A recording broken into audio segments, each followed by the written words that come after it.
മുൻ സംസ്ഥാന പോലീസ് മേധാവി ടി പി സെൻകുമാർ കൂടി ചേരുന്നുണ്ട്.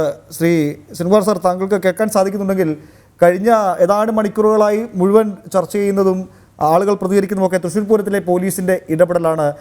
താങ്കൾ സംസ്ഥാന പോലീസ് മേധാവിയായി ഇരുന്ന ഒരാളാണ്. അതുകൊണ്ട് തന്നെ പോലീസിൻ്റെ ഇത്തരം ഇടപെടലുകൾ അത് എങ്ങനെ സാധ്യമാകുന്ന ചോദ്യമൊക്കെ പ്രധാനമായി വരുന്നുണ്ട്. പ്രതികരിച്ച എല്ലാ ആളുകളും, അത് രാഷ്ട്രീയ ഭേദമന്യേ പൂരത്തെ സ്നേഹിക്കുന്ന എല്ലാ ആളുകളും, പൂരത്തിൻ്റെ ഭാഗമായ എല്ലാ ആളുകളും പറഞ്ഞത് മുൻവർഷങ്ങളിൽ ഇല്ലാതിരുന്ന തരത്തിലേക്ക് പോലീസിൻ്റെ ഒരു അമിത ഇടപെടൽ പലയിടങ്ങളിലും ഉണ്ടാകുന്നു.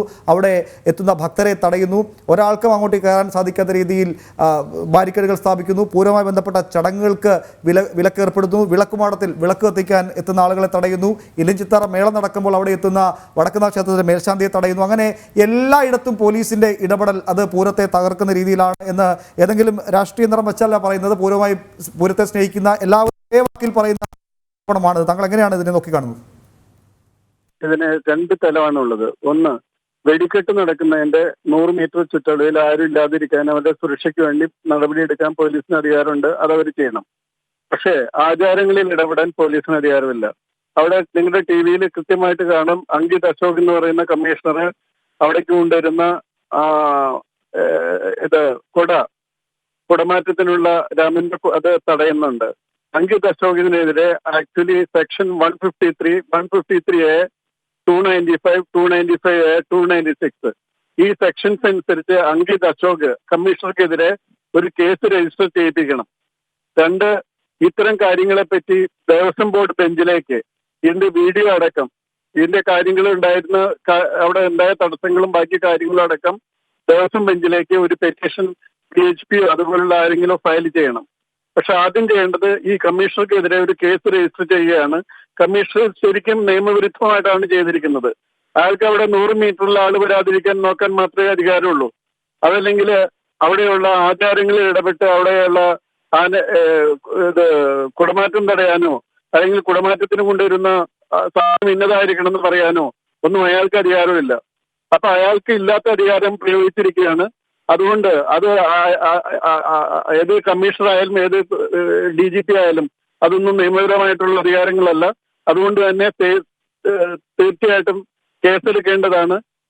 ഇങ്ങനെയൊക്കെ തർക്കിച്ചിരിക്കുന്ന നേരം കൊണ്ട് അയാൾക്കെതിരെ അവിടെയുള്ള ഏതെങ്കിലും റെസ്പോൺസിബിലിറ്റി ആയിട്ടുള്ള ആൾക്കാര് ഞാനീ പറഞ്ഞ സെക്ഷൻസ് അനുസരിച്ച് കേസെടുക്കാനായിട്ട് നടപടിയെടുക്കുക. അതാണ് വേണ്ടത്.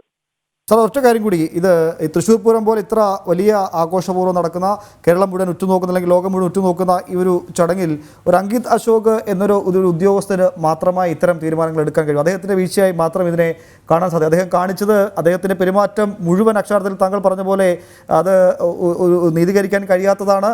അത് ഒരു തരത്തിലും അംഗീകരിക്കാൻ കഴിയാത്തതാണ്. തുടക്കം മുതൽ അദ്ദേഹത്തിൻ്റെ പെരുമാറ്റം അത്തരത്തിലായിരുന്നു. പൂര ദിവസം തുടക്കം മുതൽ അങ്ങനെ ഒരാൾക്ക് മാത്രമായി, ഒരു ഉദ്യോഗസ്ഥന് മാത്രമായി അങ്ങനെ ഒരു തീരുമാനമെടുത്ത് അങ്ങനെ മുന്നോട്ട് പോകാൻ കഴിയുമോ തൃശ്ശൂർ പൂരം പോലെ ഒരു ചടങ്ങിൽ? സാർ, വേറെ ആൾക്കാരുണ്ടാവുമെന്ന് അറിയാൻ പറ്റുള്ളൂ. ആദ്യം അയാൾക്കെതിരെ നടപടിയെടുക്കുക.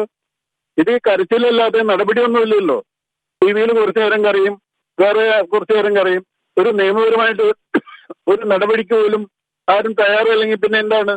ഇത്രയധികം സംഭവങ്ങൾ നടന്നിട്ട് ഇതുവരെ അയാൾക്കെതിരെ ഒരു കേസ് കൊടുത്തോ? അപ്പൊ അതുകൊണ്ട് ഞാൻ പറയുന്നത്, ഇതുപോലെ VHPയും അതുപോലെ ഹിന്ദു ഐക്യവേദിയും ഒക്കെ ഉണ്ടല്ലോ, ഇവർക്കൊക്കെ എല്ലാവർക്കും അസോസിയേഷനും എല്ലാം ഉള്ളതാണ്. അവർക്ക് ആർക്കെങ്കിലും ഒക്കെ ഇയാൾക്കെതിരെ വ്യക്തിപരമായിട്ടും അയാൾ കാരണം ഇത് വ്യക്തിപരമായിട്ട് നിൽക്കുന്നതാണ്. കാരണം അയാളുടെ അധികാരം എല്ലാം ഉപയോഗിച്ചിരിക്കുന്നത് ആചാരത്തിൽ ഇടപെടാനായിട്ട് അയാൾക്ക് അധികാരമില്ല. അപ്പൊ അതുകൊണ്ട് അതിനെതിരെ കൃത്യമായിട്ട് കേസ് രജിസ്റ്റർ ചെയ്യിക്കുക. അതാണ് ആദ്യം ചെയ്യേണ്ടത്. കമ്മീഷണർ ആയാലും അതിന്റെ മുകളിലുള്ള ആളാരായാലും ബാക്കി ആരാണ് ഇത് നിർദ്ദേശിച്ചതെന്ന് അപ്പോഴേ പുറത്തു വരുള്ളൂ. അവിടെ ചെയ്യുന്നത് കമ്മീഷണറാണ്. കമ്മീഷണർക്കെതിരെയാണ് കേസ് രജിസ്റ്റർ ചെയ്യേണ്ടത്. തീർച്ചയായും വളരെയധികം നന്ദി സാർ ഈ സമയത്ത് പ്രതികരിച്ചു.